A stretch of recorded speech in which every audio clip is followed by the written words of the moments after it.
Alors, Verstappen a déclaré: On mène au championnat car Mercedes F1 commet trop d'erreurs, les actions parlent toujours plus fort que les mots. Après la course, Max Verstappen employait alors le mot de rédemption, le même que celui de Daniel Ricciardo après sa victoire à Monaco 2018 pour qualifier sa victoire princière. C'est bien, je ne suis jamais monté sur le podium de ma première course, j'ai gagné.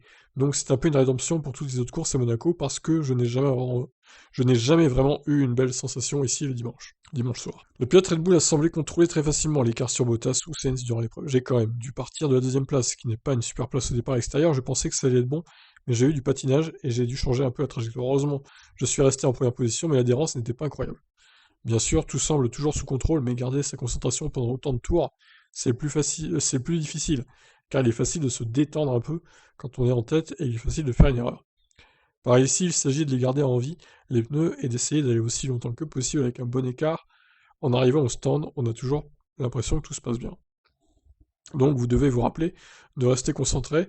Du point de vue du rythme, c'était vraiment sous contrôle, parce que tout le temps, si quelqu'un essayait de me pousser un peu en termes de temps autour, nous pouvions répondre et creuser l'écart. Verstappen a répondu sur la piste aux accusations d'Hamilton et de Mercedes sur l'illégalité de l'aileron arrière, comme on a vu tout à l'heure, de la voiture Madine Milton Keynes. Entre les lignes, en conférence de presse, le néerlandais semblait peut-être faire référence aux propos d'Hamilton sur les trouvailles aérodynamiques de Red Bull, et il adressait un petit tacle à ses rivaux, coupable en effet de plusieurs erreurs à Monaco, au stand avec Bottas, sur les réglages et la stratégie avec Hamilton. Tout d'abord, les actions parlent toujours plus fort que les mots. C'est une bonne leçon après ce week-end. Vous devez seulement parler sur la piste, c'est ce que j'aime.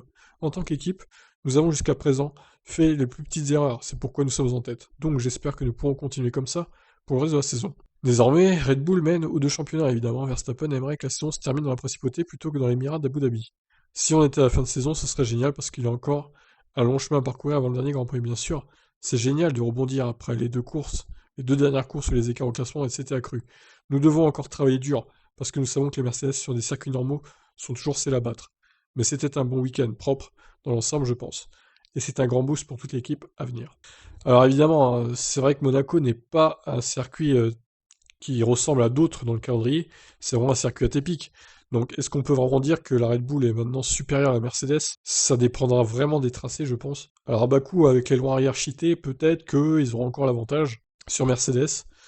Reste à voir, par exemple, si on va à Singapour, mais à mon avis, on n'ira pas. À Singapour, je pense qu'à cause du Covid, on n'ira pas. Mais à Singapour, ça pourrait tout à fait être un circuit pour Red Bull, hein, par exemple.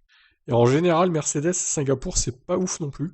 Donc je me dis que si on va à Singapour, par exemple, Red Bull pourrait avoir l'avantage.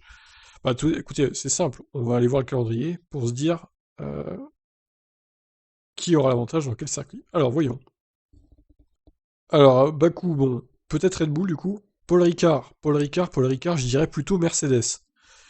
Alors, Red Bull Ring, on peut penser que ça sera Red Bull aussi, parce que c'est chez eux, ils ont à cœur de performer. En plus, il y en a deux, du coup, alors deux circuits encore au Red Bull Ring.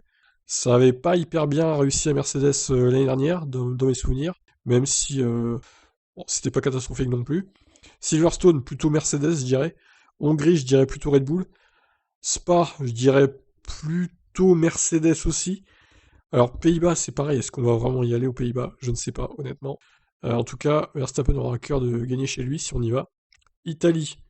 Alors, Italie, je dirais peut-être plus mon Mercedes, même si avec l'aileron. Bon, après, encore une fois, peut-être que l'aileron arrière de la Red Bull d'ici là aura changé. Russie, Mercedes. Singapour, je dirais Red Bull. Suzuka, je dirais Mercedes aussi. États-Unis, Mercedes. Mexique, je dirais plutôt Red Bull pour le coup. Brésil, à mon avis, on n'ira pas, mais je dirais plus Red Bull aussi. Australie. Alors, l'Australie, c'est assez atypique. Je dirais plus Red Bull aussi.